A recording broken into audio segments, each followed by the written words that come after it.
नमस्कार, स्वागत है आपका इनसाइड झारखंड न्यूज देख रहे हैं आप और मैं हूं आपके साथ ट्विंकल गुप्ता, दिन भर की ताजा तरीन और बड़ी खबरों के साथ।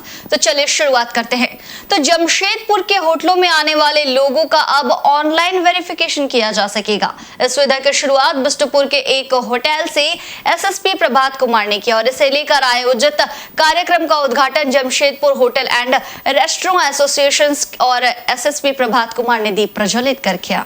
इस मौके पर एसएसपी प्रभात कुमार ने बताया कि पूर्व में होटलों में आने वालों की जानकारी को कागजी तौर पर स्थानीय थाना में भेजा जाता था, जिससे कई परेशानियां भी होती थी, लेकिन अब होटल से संबंधित थाने को ईमेल आईडी पर सारी जानकारी भेजी जा सकेगी। इससे प्रत्येक वर्ष अनुमानित 40 लाख रुपए भी बचत किए जा सकते हैं। मौके पर एसोसिएशन के अध्यक्ष रवीश रंजन ने बताया कि जमशेदपुर पुलिस ने इस नई सेवा के तहत एक सेंट्रलाइज्ड ईमेल आईडी जारी किया है। इसके तहत होटल संचालक आगंतुक संबंधी सारी जानकारी पुलिस को ईमेल के जरिए प्रदान कर सकेंगे। नई प्रणाली के लागू होने से अब होटल प्रबंधन को अतिथियों को लेकर पुरानी मैनुअल प्रमाणीकरण प्रक्रिया का सामना नहीं करना पड़ेगा। इससे अतिथियों और पुलिस दोनों के समय की बचत होगी। उन्होंने कहा कि नई प्रणाली न केवल प्रक्रिया को सुगम बनाएगी, बल्कि शहर आने वाले अतिथियों के लिए अनुभव को भी सुधारेगी।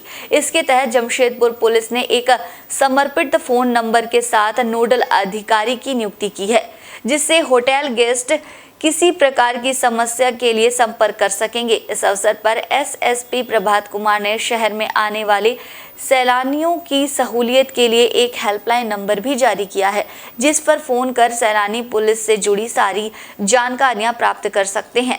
मसलन कि जिस होटल में ठहरे हैं वो किसी थाना क्षेत्र में आता है या फिर अगर उन्हें कुछ शिकायत हो तो वो इस हेल्पलाइन नंबर के जरिए शिकायत कर सकते हैं। अभी जो गेस्ट वेरिफिकेशन हो रहा है पुलिस के द्वारा, उसमें है कि each and every hotel in Jamshedpur उनके यहाँ जो गेस्ट आते हैं उसका फिजिकल फॉर्म्स लेकर के और रिस्पेक्टिव थाना में जमा करना है। It is not only cumbersome for them but for police also सब जगह पेपरलेस प्रोसेस हो रहा है। तो उसमें फिर हम लोगों ने डिसाइड किया कि ये only for verification of the guests, ये physical movement of so many papers not required. उसके लिए आज हम लोगों ने एक सिस्टम लॉन्च किया है, जिसमें ईच एंड एवरी होटल का जो कस्टमर्स होंगे उनके लिस्ट होटल से ईमेल के माध्यम से रेस्पेक्टिव थाना में चले जाएंगे एंड देन दी थाना जो वेरिफिकेशन जैसे कैसे करते हैं वो अपना करते रहेंगे। अभी तक का ये सबसे ज्यादा प्रॉब्लम होती थी पुलिस वेरिफिकेशन, क्योंकि अगर आप पानी हो रहा है,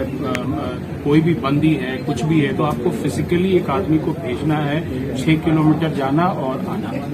तो ये एक प्रॉब्लम है मेरे दिमाग में था कि मैं इसमें लगता हूँ, बट वो सारा क्रेडिट मैं देना चाहूंगा एसएसपी साहब को, क्योंकि वो उन्होंने मुझे क्योंकि आप तभी किसी को फोन करते हैं जब वो आपको वेलकम करते हैं। तो मैं ये छोटा स्टेप है, लेकिन हमारे लिए ये पूरे ईज ऑफ बिजनेस में one of the biggest benefits what we have. हमारे जो कंफर्ट जोन में है, मैं बता नहीं सकता हूँ कि हम कितना कंफर्टेबल है इस चीज को लेकर।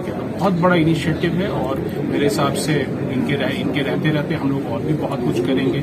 और ये जो एक टूरिस्ट पुलिस की बात है, ये भी एक बहुत बड़ा स्टेप है, छोटा स्टेप नहीं है, क्योंकि आपके यहाँ कोई आता है, दलमा में है, कहीं पे भी है, कहीं घाटशिला में फंसा हुआ है, उसको अगर डिस्ट्रेस होता है, उसको नहीं मालूम है किसके पास वो फोन करेगा।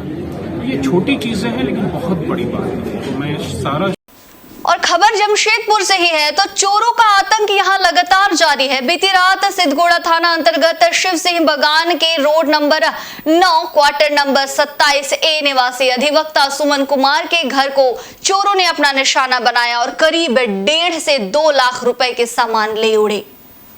अधिवक्ता ने इस घटना की जानकारी पुलिस को दी, जिसके बाद पुलिस मामले की पड़ताल में जुट गई है। घटना के संबंध में अधिवक्ता सुमन कुमार ने बताया कि चोरों ने सुबह करीब 3 से 5 बजे के बीच उनके कमरे में बाहर से कुंडी लगा दिया। उसके बाद दूसरे कमरे में रखे लैपटॉप, ज्वेलरी, नकदी, सिलेंडर, कैश से संबंधित फाइल और कपड़े वगैरह उसके अपने साथ लेकर फरार हो गए। उन्होंने बताया कि उनके घर में शादी की तैयारी चल रही है, साथ ही कंस्ट्रक्शन का काम भी चल रहा है। उन्होंने आशंका जताई कि कंस्ट्रक्शन का काम कर रहे किसी मजदूर ने इस घटना को अंजाम दिया है। फिलहाल पुलिस मामले की जांच में जुटी है।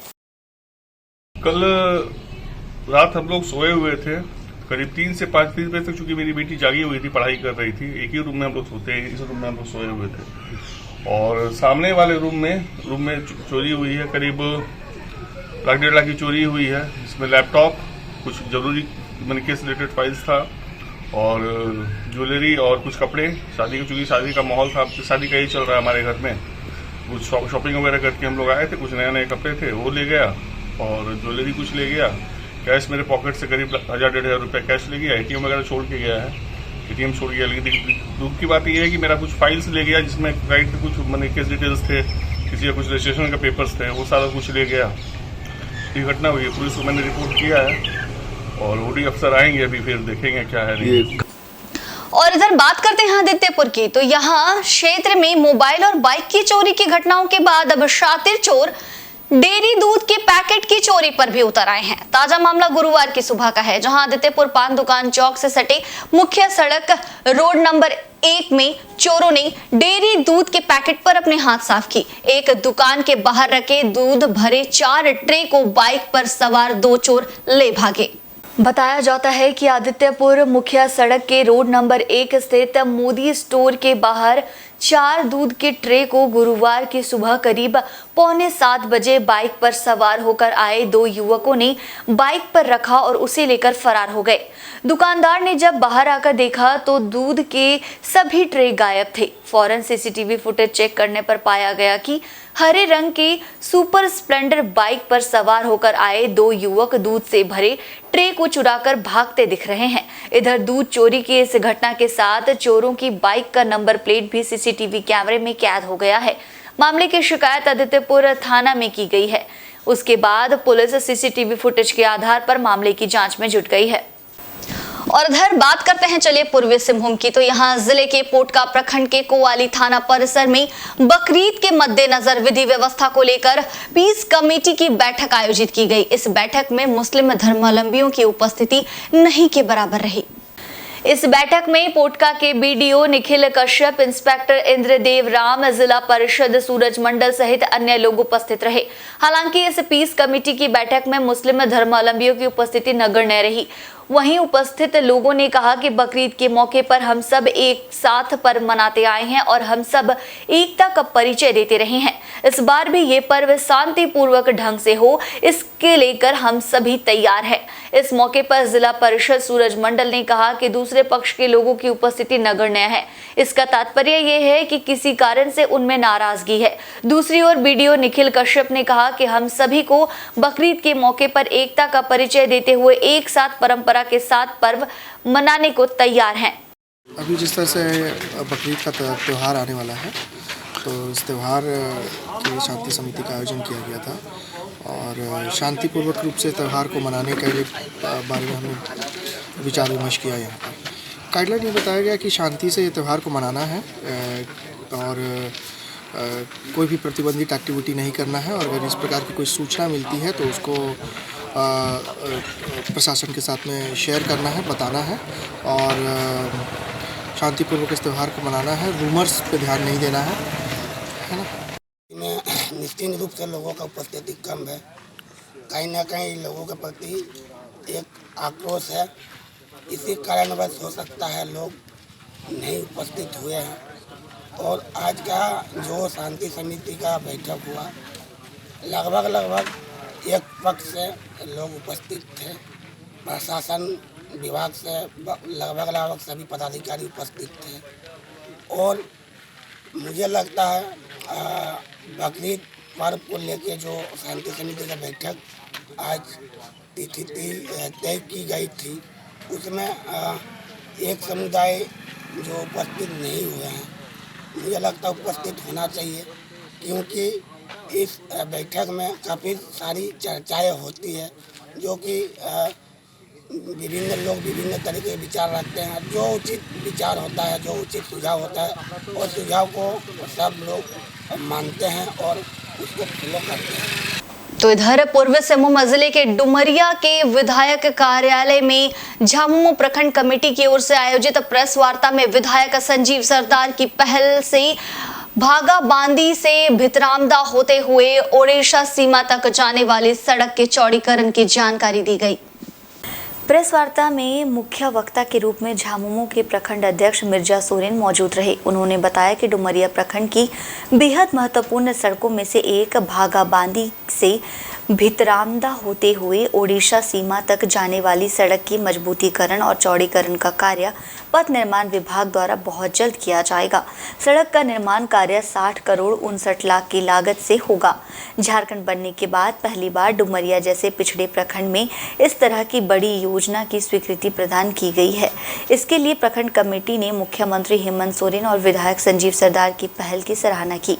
बताया गया कि इस सड़क के निर्माण से सुदूर ग्रामीण क्षेत्र के लोगों को जिला व प्रखंड कार्यालय पहुंचने में सहूलियत होगी। इसके साथ ही ओडिशा क्षेत्र में भी लोगों को आने जाने में आसानी होगी।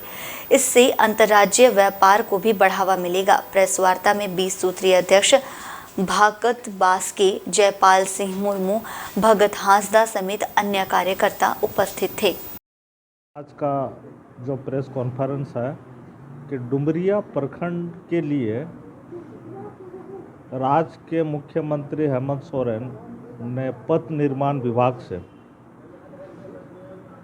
भागाबंदी से भितरामदा होते हुए उड़ीसा सीमा तक 9.63 किलोमीटर सड़क, जो उसका लागत है 60 करोड़ 59,77,700 रुपया, जो डुमरिया के लिए अब तक का सबसे बड़ा योजना है। और योजना लाने का जो प्रयास माननीय विधायक संजीव सरदार ने किया है, इसके लिए हम लोग उसको बहुत बहुत धन्यवाद देते हैं डुमरिया प्रखंड कमेटी की ओर से। और उसके साथ साथ ही बहुत ही जल्द ये सड़क का शिलान्यास भागाबंदी में होगा। उसके बाद बहुत ही जल्द इसी वित्तीय वर्ष में कार्य शुरू हो जाएगा।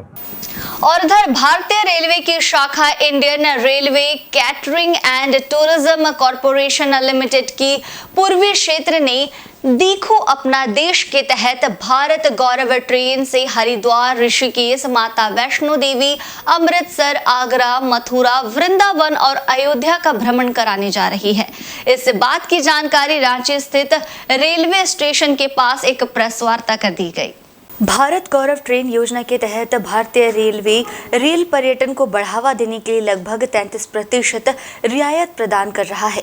इस यात्रा के संबंध में विस्तृत जानकारी देते हुए बताया गया कि ये पर्यटन आगामी 11 अगस्त को कोलकाता से खुलेगी, जो खड़गपुर, बांकुड़ा, पुरुलिया, रांची, बोकारो, स्टील सिटी, धनबाद, हजारीबाग, कोडरमा, गया, सासाराम, दीनदयाल उपाध्याय स्टेशन पर सिर्फ यात्रियों के ट्रेन में सवार होने तक के लिए रुकेगी। उसके बाद हरिद्वार, ऋषिकेश, माता वैष्णो देवी, अमृतसर, आगरा, मथुरा, वृंदावन और अयोध्या का भ्रमण कराते हुए दिनांक 21 अगस्त को वापस लौटेगी। इस ट्रेन में यात्रा करने वाले यात्रियों को रेलवे के द्वारा 3 श्रेणी, इकोनॉमी, स्टैंडर्ड और कंफर्ट की सुविधा उपलब्ध कराई जा रही है।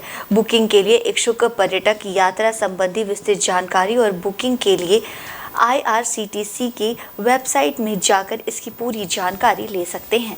ये पूरी ट्रेन जो है, जो कोच का कंपोजिशन रहेगा वो स्लीपर क्लास के लिए 8 कोच रहेगा और थर्ड AC के लिए हमारा 3 कोच दिया जाएगा। इसमें हम 3 श्रेणी के लिए यात्रा करवा रहे हैं sir, economy, standard and comfort. इसी श्रेणियों के आधार पे यात्रा शुल्क भी निर्धारित की गई है। जो इकोनॉमी क्लास के पैसेंजर है उसके लिए यात्रा शुल्क है 17,700, जो कि हमारी शुरुआती दर है। और जो स्टैंडर्ड क्लास के पैसेंजर हैं उनके लिए यात्रा शुल्क 27,400 है। कंफर्ट क्लास के लिए 30,300 रुपये है। इस यात्रा शुल्क में समावेशित है आपका रहना, खाना, पीना, सब कुछ इसमें इंक्लूड है। जैसे आप ट्रेन की यात्रा कर रहे हैं तो स्लीपर क्लास के लिए आने जाने का शुल्क है। इसमें आप जहां रहेंगे डॉर्मेट्री या होटल की सुविधा दी गई है, और जहां भी जाएंगे बस की सुविधा दी गई है। उसके बाद आप जितने दिन भी आप रहेंगे, स्टे करेंगे, हर दिन 2 रेल नीर की बॉटल दी जाएगी, 2, और बाकी जो पानी पिएंगे वो भी आपको दिया जाएगा। चाय कॉफ़ी की भी व्यवस्था इसमें करवाई गई है। अब ये बोर्डिंग पॉइंट की बात कर लेते हैं। इसमें जो पैसेंजर है वो जो बोर्डिंग कर सकते हैं वो मेनली बोर्डिंग आपका है कोलकाता, मचेदा, खड़गपुर, मिदनापुर, बोकारो, पुरुलिया, रांची, बोकारो, धनबाद, हजारीबाग रोड, कोडरमा, गया, सासाराम और दीनदयाल उपाध्याय स्टेशन से इसकी बोर्डिंग पॉइंट रहेगी। और बात करते हैं जमशेदपुर की, तो ट्रक ट्रेलर ऑनर एसोसिएशंस का वार्षिक सम्मेलन साकची में एक होटल में संपन्न हुआ और इस बैठक में एसोसिएशन के सभी सदस्य शामिल हुए। इस दौरान एसोसिएशंस के पदाधिकारी एवं सदस्यों ने कई अहम विषय पर चर्चा की। इस मौके पर सभी सदस्यों ने राज्य सरकार से मांग की कि वैसे राजकीय राजमार्ग जो किसी शहर के बीच से गुजरते हैं वहां उनके नो एंट्री के समय में परिवर्तन किया जाए, क्योंकि इससे माल ढुलाई में काफी परेशानी का सामना करना पड़ता है। इसके अलावा एसोसिएशन के सदस्यों ने कहा कि झारखंड सरकार के परिवहन साइट पर ऑनलाइन परमिट की समस्या गंभीर है। 20 दिन से एक भी परमिट निर्गत नहीं किया जा रहा है। इस व्यवस्था में सुधार की मांग की गई। इससे पहले दीप प्रज्वलित कर सम्मेलन का उद्घाटन मोटरयान निरीक्षक विमल किशोर और सीसीआर डीएसपी निमेश गुप्ता ने किया। इस मौके पर एसोसिएशन के अध्यक्ष जशबीर सिंह, कोषाध्यक्ष बिट्टू तिवारी, महासचिव प्रदीप शर्मा, संरक्षक सतवीर सिंह सोमू सहित बड़ी संख्या में एसोसिएशन के सदस्य उपस्थित थे। सम्मेलन था जिसमें हमने सभी गाड़ी मालिकों को आज एक बुलाया गया था। सब उनसे तकलीफें पूछी गई। एक साल में हम लोग बहुत सा यूनियन में जो चल रहा है उसमें कुछ चेंज करना है, क्या करना है, सभी को वार्षिक मीटिंग किया जाता है कि यूनियन में क्या ठीक चल रहा है, क्या नहीं ठीक चल रहा है। उसके लिए सबको एकत्रित हुए थे। लेकिन सबसे बड़ा प्रॉब्लम अभी ये है कि हम लोग को बोला गया था कि सब झारखंड गाड़ियाँ पास कराइए। हम लोग सब झारखंड गाड़ियाँ पास करा रहे हैं। नई गाड़ियाँ जितनी भी आ रही झारखंड पास करा रहे हैं। अभी हम लोग करीब 500 गाड़ियाँ खड़ी हैं जो उसको नेशनल परमिट 19 मई से इशू नहीं हो रहा है। उसके चलते हम लोग बहुत परेशान। अभी नई गाड़ियाँ ली हैं उसका भी नेशनल परमिट इशू नहीं हुआ है। कल 20 तारीख को मेरा 2 गाड़ी के 1-1 लाख इंस्टॉलमेंट निकल गया है। फिर अगला महीना लग रहा है। अब गाड़ी कहाँ लोकल कहाँ चलाए? लोकल चल के गाड़ी नेशनल परमिट जो लंबे रूट की गाड़ी है इतना नहीं कमा पाती। हम लोग कहाँ चलाएं गाड़ियाँ? समय सबकी गाड़ियाँ खड़ी हैं, बहुत परेशान है सभी। देखते हैं अभी 2-3 दिन में ये लोग बोल रहे हैं आपका नेशनल परमिट मिल जाएगा। नहीं मिलेगा तो फिर हम लोग अपना आंदोलन करेंगे, मुख्यमंत्री के पास जाएंगे, चंपाई सोरेन के पास तो हम लोग लिखित दिए हैं, तो फिर उनके पास फिर मिलेंगे। इसका कुछ हल निकालिए। और इधर जमशेदपुर के कोऑपरेटिव कॉलेज में साप्ताहिक ध्यान योग में फैकल्टी डेवलपमेंट प्रोग्राम का आयोजन किया गया है और इस कार्यक्रम में मुख्य अतिथि के रूप में कोल्हान विश्वविद्यालय के कुलपति सह कोल्हान आयुक्त मनोज कुमार उपस्थित थे। उन्होंने दीप प्रज्वलित कर कार्यक्रम की शुरुआत की। इस मौके पर उन्होंने कहा कि इस प्रकार का आयोजन करने के लिए जमशेदपुर कोऑपरेटिव कॉलेज की पहल सराहनीय है। योग हमारे इस भागदौड़ भरी जिंदगी में बहुत ज़रूरी है। योग करने से मन को शांति मिलती है, इससे स्ट्रेस सहित कई बीमारियां दूर होती है। वहीं उन्होंने कहा कि आज समाज में नशाखोरी तेजी से युवाओं को अपनी गिरफ्त में ले रही है। इस नशाखोरी को समाप्त करने में योग का भूमिका अहम होता है। कोल्हान आयुक्त ने कहा कि आज की युवा पीढ़ी ड्रग की ओर ज़्यादा प्रभावित हो रही है। इसी को लेकर पूरे कोल्हान के सभी स्कूलों, कॉलेजों और शहर के अन्य जगहों पर एक अभियान चलाया जा रहा है। इसके तहत नशे के धंधे में लिप्त कई लोगों की गिरफ्तारियां भी हुई है। उन्होंने कहा कि ये कार्यवाही निरंतर जारी रहेगी।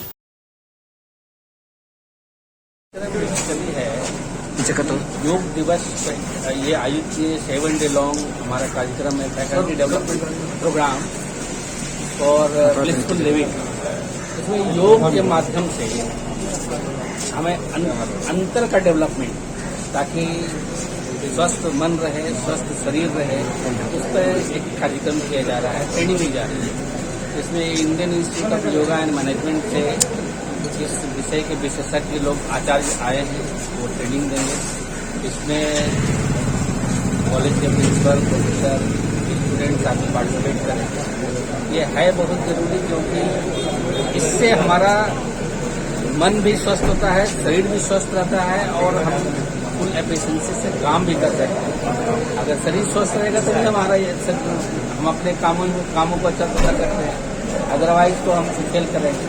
इसके साथ साथ राष्ट्र के निर्माण में ये बहुत जरूरी है और योग से हमारा कैरेक्टर बिल्डिंग, नेशन का अपना जो नेशनल इथोस है उसके अनुरूप हम अपने आप को ढाल पाते हैं।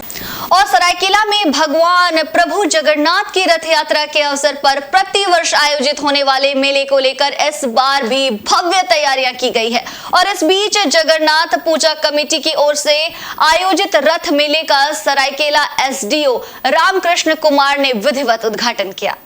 प्रतिवर्ष रथ यात्रा के दौरान लगने वाले इस रथ मेले में बड़ी संख्या में लोग पहुंचते हैं। रथ मेले के आयोजक और सरायकेला नगर पंचायत के उपाध्यक्ष मनोज चौधरी ने बताया कि वर्षों से यहां रथ यात्रा के बाद 10 दिवसीय मेले का आयोजन होता आया है, जिसमें भगवान के विभिन्न स्वरूपों का भक्त दर्शन करते हैं। उन्होंने बताया कि इस 10 दिवसीय मेले में प्रतिदिन भगवान को अन्न भोग लगाया जाता है, जो बाद में भक्तों के बीच बांटा जाता है।